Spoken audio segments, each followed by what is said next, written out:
Bayangkan Indonesia pada tahun 2024 sepeninggal Jokowi. Siapakah penggantinya? Apakah penerusnya bakal terus memajukan atau justru sebaliknya, menghancurkan lagi negeri ini? Rakyat teriakan Jokowi 3 periode, tapi mungkinkah?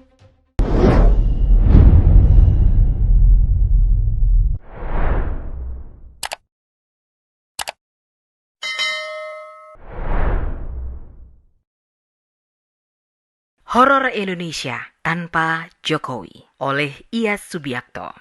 22 tahun pasca runtuhnya Orde Baru, kita tidak merasakan perubahan yang signifikan. Sepanjang 6,5 tahun pertama, di era Presiden Habibie, Gus Dur, dan Megawati, kita hanya diberi pemanis kembang gula. Manis di permukaan, pahit pada dasarnya. Masa transisi itu sulit dilalui, karena sejatinya hanya segelintir orang yang benar-benar mau berubah dari kemapanan hidup dengan cara siluman. Setiap bangun pagi, nafas kita hanya diisi oleh barang-barang bersubsidi. Itu yang disebut oleh arwah Soeharto dengan jargon enak zamanku toh.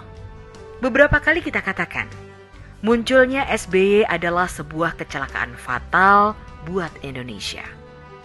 Bayangkan, selain porak-poranda masalah pembangunan dan keuangan, dia juga membiarkan berseminya bibit perpecahan antar anak bangsa dalam kerentanan yang nyata, khususnya dalam hal agama.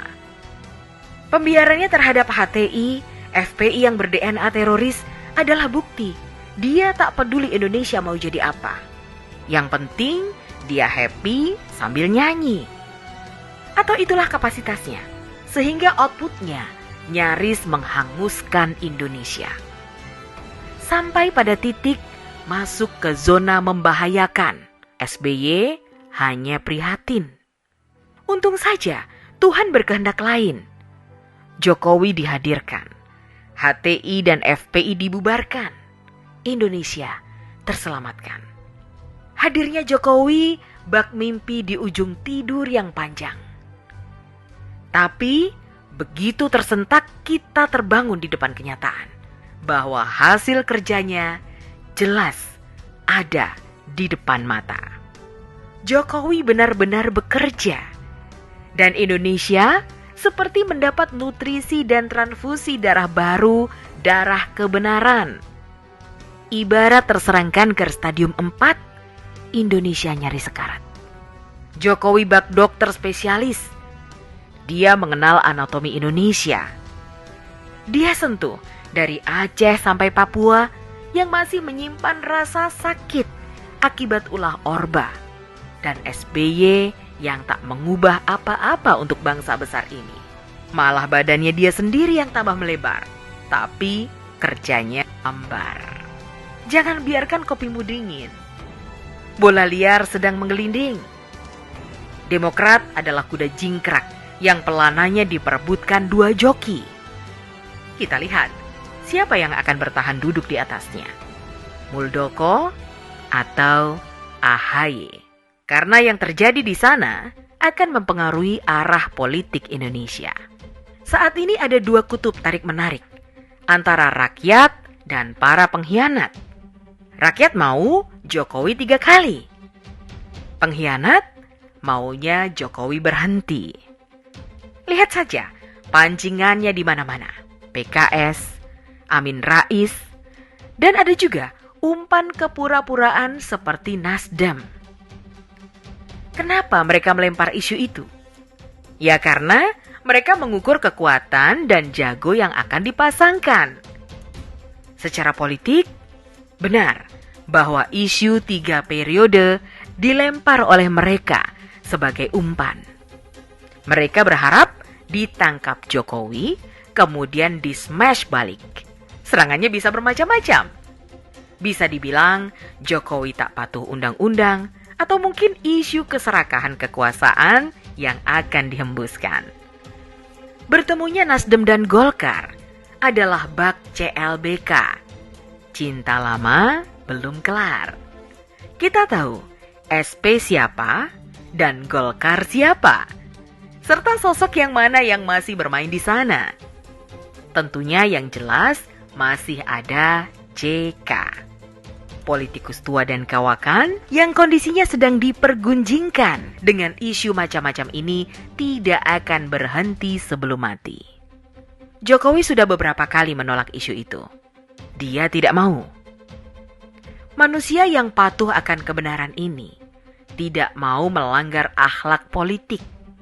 Apalagi memaksakan akhlaknya untuk sebuah kekuasaan. Pertanyaannya, kalau Jokowi tidak mau, walau jelas figurnya masih sangat diperlukan, dan itu bukan asal-asalan, karena rakyatlah yang memintanya. Jadi, Pak Jokowi tidak harus merasa dijerumuskan. Bagaimana kalau kelak hasil kerjanya dihancurkan para buaya yang kelaparan?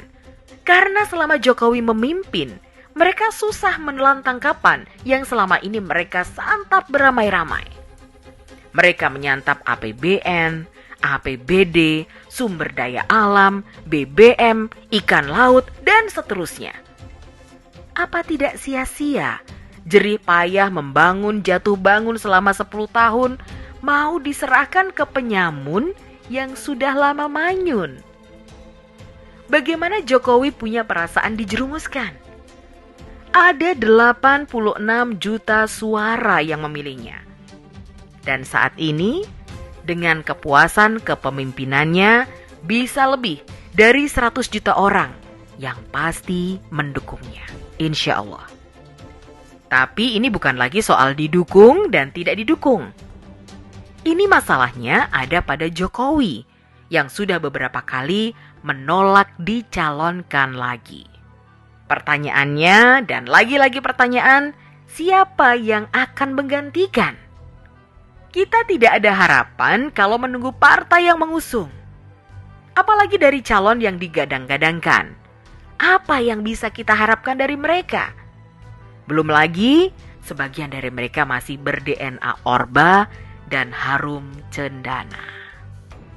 Tapi apa mau dikata, kalau Jokowi tak bersedia?